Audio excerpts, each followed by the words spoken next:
High আমার প্রিয় ছাত্রছাত্রী, আশা করি তোমরা সবাই খুব ভালো রয়েছো। তো এখন আমি উপস্থিত হয়েছি তোমাদের কাছে, অবশ্যই হ্যাঁ, যে তোমাদের সাথে যে গল্পটা শেয়ার করছি তার থার্ড পার্ট নিয়ে। ঠিক আছে, এই ভিডিওটা দেখার আগে অবশ্যই আমার আগে দুটো ভিডিও দেখে নিও, তাহলে তোমাদের অনেক অনেক মানে এইটা বুঝতে তোমাদের অনেকটা সুবিধা হবে। তো চলো শুরু করি। কি বলছে দেখো, I looked at him in sheer bewilderment. আমি বিহ্বল দৃষ্টিতে তার দিকে তাকালাম। কে তাকালো বলো তো? মালিক। তো এখানে কার সাথে কার কথা হচ্ছে? গাঙ্গুর সাথে তার মালিক, অর্থাৎ মালিকের সাথে গাঙ্গুর কথা হচ্ছে। কেন হচ্ছে না, গাঙ্গু চাইছে সে আর কাজ করবে না, কাজ ছেড়ে দিতে চাইছে। সে মানে ভৃত্যের কাজ করে, সে আর কাজ করবে না, কিন্তু কাজের কারণটা কেন কাজ ছেড়ে দিতে চাইছে, তো সেই নিয়ে কনভারসেশন হচ্ছে অ্যাকচুয়ালি এখন। তো সেটা কি বলছে দেখো এবারে। তো আমি তার দিকে বিহ্বল দৃষ্টিতে তাকালাম এবং কি বলছে, how had this old fashioned Brahmin who had not even been touched by modern civilization. কিভাবে এই পূর্ণ ধাঁচের ব্রাহ্মণ, যিনি আধুনিক সভ্যতার ছোঁয়াও পায়নি, অর্থাৎ আধুনিক সভ্যতার ব্যাপারে তার কোনো নলেজ নেই, decided to marry a woman whom no self respecting man would even allow near his house. কি বলছে না, বলছে এমন একটা মেয়েকে মানে বিয়ে করতে চলেছে আর কি, যে তাকে বিয়ে করার সিদ্ধান্ত নিয়েছে, যাকে কোনো আত্মমর্যাদাশীল পুরুষ তার বাড়ির কাছেও অনুমতি দেবে না, তার বাড়ির কাছেও যাবে না, মানে কোনো মর্যাদা সম্পন্ন কোনো ব্যক্তি। ঠিক আছে, দেখো, Gomti had created quite a stir in the placid atmosphere of our mohalla. মানে গোমতী আমাদের মহল্লায় শান্ত পরিবেশে বেশ আলোড়ন সৃষ্টি করেছে। মানে বুঝতে পেরেছো, তার ক্যারেক্টারে বেশ ভালো সুন্দর দিক আছে বলতে হবে, তাই না? She had entered the widows home some years ago. মানে সে কি করেছে, কয়েক বছর আগে তিনি বিধবা যে হোম আছে সেখানে প্রবেশ করেছে, সেখানে ছিল আর কি। তো twice the home authorities had got her married off, but both times she had come back after a week or so. মানে দুইবার হোম কর্তৃপক্ষ তাকে বিয়ে দিয়েছিল, কিন্তু দুবারই সে এক সপ্তাহ তার বেশ কিছু পরে ফিরে এসেছে, মানে বিয়েটা টেকেনি, বুঝতেই পারছো। Ultimately the home had decided to expel her. তো কর্তৃপক্ষ শেষ পর্যন্ত কি করেছিল বলতো? হোম কর্তৃপক্ষ শেষ পর্যন্ত কি করেছিল? তাকে বহিষ্কারের সিদ্ধান্ত নিয়েছিল। ঠিক আছে, she had now taken a room in the mohalla and was an object of great interest to all the love front young men. অর্থাৎ কি বলছে, অবশেষে তো বহিষ্কার করে দিল তাকে। তারপরে তিনি এখন এক মহল্লায় একটি রুম নিয়েছিলেন এবং সমস্ত প্রেমিক যুবকদের কাছে খুব এটা কি ছিল, ইন্টারেস্ট ছিল, আগ্রহের বিষয় ছিল। কাদের কাছে? প্রেমিক যুবকদের কাছে। ঠিক আছে, নেক্সট পার্ট দেখো কি বলছে। I felt both annoyed with and sympathetic towards কি গাঙ্গু। মানে আমি গাঙ্গুর প্রতি বিরক্ত এবং সহানুভূতি উভয় অনুভব করছি। Why couldn't this stupid man find another woman to marry? কেন এই বোকা লোকটি বিয়ে করার জন্য আর অন্য কোনো মেয়ে পেল না? I said to myself, আমি নিজেকেই বললাম। I was certain that, আমি নিশ্চিত ছিলাম যে that she would not stick to him for more than few days. মানে আমি একদম নিশ্চিত ছিলাম যে সে কয়েকদিনের কয়েকদিনের বেশি আর তার সাথে থাকবে না, মানে বিয়েটা বেশি দিন টিকবে না আর কি। If he had been better off financially, she might have stuck on for 6 months or so, but now I was sure the marriage would not last more than a few days. কি বলছে, মানে যদি সে আর্থিকভাবে ভালো থাকতো, সে হয়তো 6 মাস বা তার বেশি সময় ধরে কি থাকতো, কিন্তু এখন আমি একদম নিশ্চিত যে বিয়েটা কয়েকদিনের বেশি কি করবে না, টিকবে না।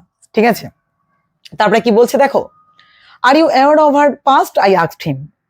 তো আমি তাকে জিজ্ঞাসা করলাম, কি বললাম, যে আপনি কি তার অতীত সম্পর্কে সচেতন? আপনি তাকে জানেন অতীত সম্পর্কে তার সচেতন? আমি জিজ্ঞাসা করলাম। তো গাঙ্গুর উত্তর দেখো, it is all lies sir, he said with great conviction. সে প্রত্যয়ের সঙ্গে দৃঢ়ভাবে বললো আর কি, sorry very sorry to say, দৃঢ়ভাবে বললো, কি বললো বলতো, যে সবই মিথ্যে স্যার, সবই মিথ্যে sir. People have given her a bad name for nothing. মানে লোকেরা, মানুষেরা কি করেছে না, তাকে বিনা কারণে, মানে কোনো কারণ নেই, তাকে বদনাম দিয়েছে। তারপরে দেখো মালিক কি বলছে, হোয়াট ননসেন্স, আই সেড। আমি বললাম, কি আজে বাজে কথা বলছো? Can you deny that she has left 3 husbands? তুমি অস্বীকার করতে পারো যে সে স্বামীকে পদত্যাগ করেছে, ছেড়েছে? তাদের কাছ থেকে চলে এসেছে, ঠিক আছে। অর্থাৎ অলরেডি তো সে বিধবা ছিল একজন, তারপরেও আবার দুজনের সঙ্গে বিয়ে হয়েছিল, ঠিক আছে, তার সঙ্গেও বেশি দিন সংসার হয়নি, তো বলছে কথা।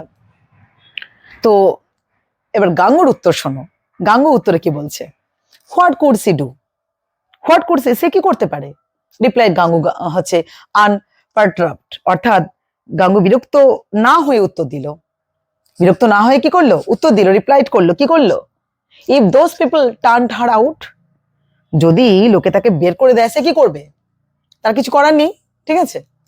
তো তারপরে নেক্সট দেখো, নেক্সট কি বলছে, হোয়াট এ ফুল ইউ আর, কি বোকা তুমি, আই অ্যাডেড, আমি বললাম, can you really believe that a man comes all the way to marry a woman, spends thousand of rupees on the marriage only to turn her out in the end, মানে বলছে, আমি বললাম আপনি কি সত্যি বিশ্বাস করতে পারেন যে একজন পুরুষ একজন মহিলাকে বিয়ে করতে আসে, বিয়েতে হাজার হাজার টাকা খরচ করে শেষ পর্যন্ত তাকে ফিরিয়ে দেওয়ার জন্য, মানে একজন যে পুরুষ একটা মহিলাকে বিয়ে করতে আসে তার জন্য যে অনেক অনেক টাকা যে খরচা করে শেষ পর্যন্ত তাকে কি ফিরিয়ে দেওয়ার জন্য, তা তো নয়, একটা সুন্দর সম্পর্ক টিকিয়ে রাখার জন্যই তো বিয়ে করে, তাই না। তো এটা বলছে, গাঙ্গু তখন উত্তর দিচ্ছে, দেখো গাঙ্গু রিপ্লাইড, কিভাবে উত্তর দিচ্ছে দেখো, replied almost with the zeal of a মানে পোয়েট, মানে কবির মানে উদ্দীপনা, মানে কবিদের যেমন উদ্দীপনা থাকে সেই কবির উদ্দীপনার মতন গাঙ্গু উত্তর দিল, কি উত্তর দিল, যে where there is no love you cannot expect a woman to stay on, বলছে যেখানে প্রেম নেই সেখানে নারীরা থাকতে পারে না, ঠিক আছে, you can not win a woman with mere board and lodging, মানে আপনি নিছক বোর্ড এবং বাসস্থান দিয়ে একজন মহিলাকে জিততে পারবেন না, ঠিক আছে। দোজ পিপল, মানে দোজ পিপল আর কি যারা বিয়ে করেছে, who married her thought that, কি ভেবে বিয়ে করেছে, they are doing her a great favour, তার প্রতি কি করছে, মানে দয়া করছে, মানে বিধবা তো তাকে বিয়ে করে দয়া দেখাচ্ছে, ঠিক আছে, অ্যান্ড টু গিট ফর, এবং কি বলছে, and to get for granted that she would do everything for their sake, এবং যেহেতু দয়া করে বিয়ে করছে বিধবা বলে, তো বিশাল বড় উপকার করছে, এবং এটা তারা গ্রহণ করেছিল যে সে তাদের জন্য সবকিছু করবে, এভরিথিং ফর দেয়ার সেক, সবকিছু করতে পারে, বাট টু উইন, কি বলছে, but to win it for granted that, sorry লাইনটা মিস্টেক হয়ে গেছে, sorry, but to win someone over one has first two forget about oneself, কিন্তু কাউকে একজনের উপর জিততে হলে, মানে একজনকে জিততে হলে প্রথমে কি করতে হবে, ফরগেট অ্যাবাউট ওয়ানসেলফ, তাহলে কি করতে হয় বলতো, প্রথমে নিজেকে ভুলে যেতে হয়, প্রথমে নিজেকে ভুলে যেতে হয়, ঠিক আছে। অ্যান্ড কি বলছে দেখো, and besides sir she gets কি ফিডস সামটাইম অ্যান্ড কি না starts talking all sorts of nonsense and becomes unconscious, people say that she is under the influence of a witch, এটা কি তার বলছে দেখো গাঙ্গু, তাছাড়া বিসাইডস মানে তাছাড়া কি স্যার, সে ফিড হয়ে যায় মাঝে মাঝে, সে মাঝে মাঝে কি হয়ে যায়, ফিড হয়ে যায়, অ্যান্ড কি হয়ে যায়, মাঝে মাঝে সব আজে বাজে কথা বলে, ঠিক আছে, আজে বাজে কথা বলে, আর কি না অজ্ঞান হয়ে যায়, ঠিক আছে, আনকনসিয়াস, অজ্ঞান হয়ে যায় মাঝে মাঝে, লোকে বলে কি বলে, লোকে লোকে কি বলে, লোকে বলে কি না ডাইনির প্রভাবে আছে, অর্থাৎ তাকে ডাইনি মানে হয়তো তাকে অ্যাটাক করেছে, বুঝতে পেরেছো, ডাইনির প্রভাবে তার হয়তো এইগুলো হচ্ছে।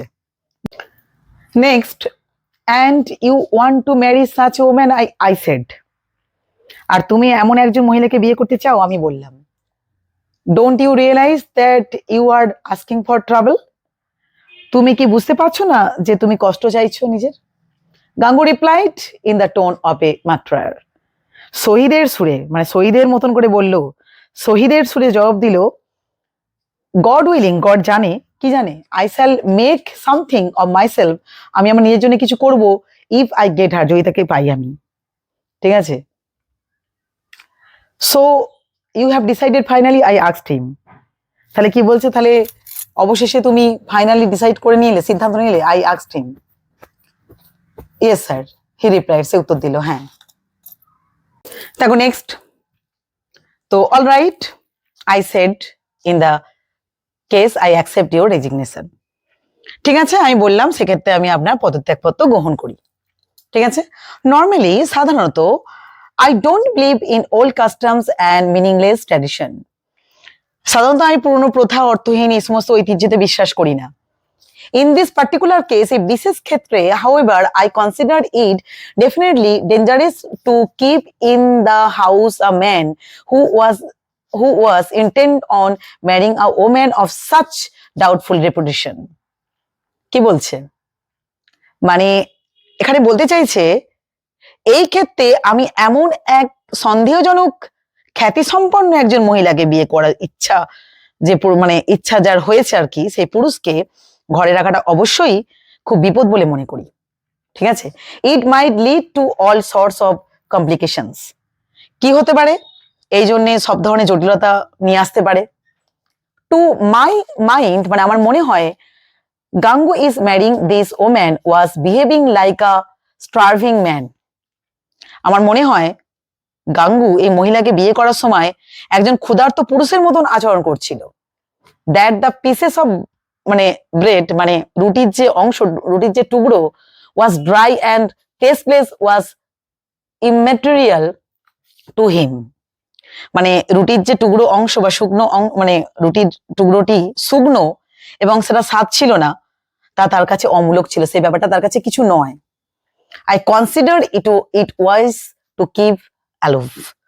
মানে এটা বলছে I consider it wise to keep aloof, অর্থাৎ আমি দূরে, মানে আমার দূরে থাকাটাই হয়তো বুদ্ধিমানের কাজ বলে আমি মনে করি। তারপরে নেক্সট দেখো, 5 months পাস্ট, 5 মাস কেটে গেল। গাঙ্গু হ্যাড ম্যারিড গোমতী। গাঙ্গু গোমতীকে বিয়ে করেছিল। And was living in the same Mohalla in a thirst heart. কি বলছে না, একই মহল্লায় একটি খড়ের কুঁড়ে ঘরে থাকতেন। He was now earning a living as a hawker. সে এখন ফেরিওয়ালা হিসেবে জীবিকা নির্বাহ করে। Whenever I met him on the road, I stopped to inquire about his welfare. যখনই তার সঙ্গে রাস্তায় দেখা হতো, তার কল্যাণের খোঁজ নিতে থেমে যেতাম। His life was a matter of great, কি বললে, his life was a matter of great interest to me. এবং তার জীবন আমার কাছে খুব আগ্রহের বিষয় ছিল, ইন্টারেস্ট ছিল টু মি আমার কাছে। I was impatient to know how it would all end. কিভাবে সব শেষ হয়ে যাবে তার, সেটা জানতে আমি খুব কি ছিলাম, অধৈর্য ছিলাম, ইম্পেশেন্ট ছিলাম। However, I always found him happy. কিন্তু যাই হোক, আমি তাকে সবসময় খুশি দেখতে পেয়েছি। His face had a glow which only comes with complete lack of worry. তার মুখে একটা দীপ্তি ছিল যা শুধুমাত্র চিন্তার সম্পূর্ণ অভাবের সাথে আসে। He earned about a rupee every day. সে প্রতিদিন প্রায় 1 রুপি করে আয় করে। After buying his stock, he was left with about 10 annas or so. তার স্টক কেনার পর তার কাছে 10 আনা ও তার বেশি বাকি ছিল। There must have been some supernatural power. তার কাছে কোন অতিপ্রাকৃত শক্তি ছিল in those 10 annas এর মধ্যে to give him such complete, কি বলছে না, contentment. মানে তাকে এই যে পরিপূর্ণ তৃপ্তি দেওয়ার জন্য, সে যে এত পরিপূর্ণ তৃপ্তি আনন্দ দেওয়ার জন্য এই 10 যে আনার মধ্যে নিশ্চয়ই কোনো অতিপ্রাকৃত শক্তি ছিল বলে এটা কার মনে হচ্ছে? মালিকের এটা মনে হচ্ছে। তো এই পর্যন্তই থাক। নেক্সট ভিডিওতে আমি চেষ্টা করব বাদবাকি পুরো অংশটাই কমপ্লিট করে দিতে। ঠিক আছে, আজকের মতো টাটা।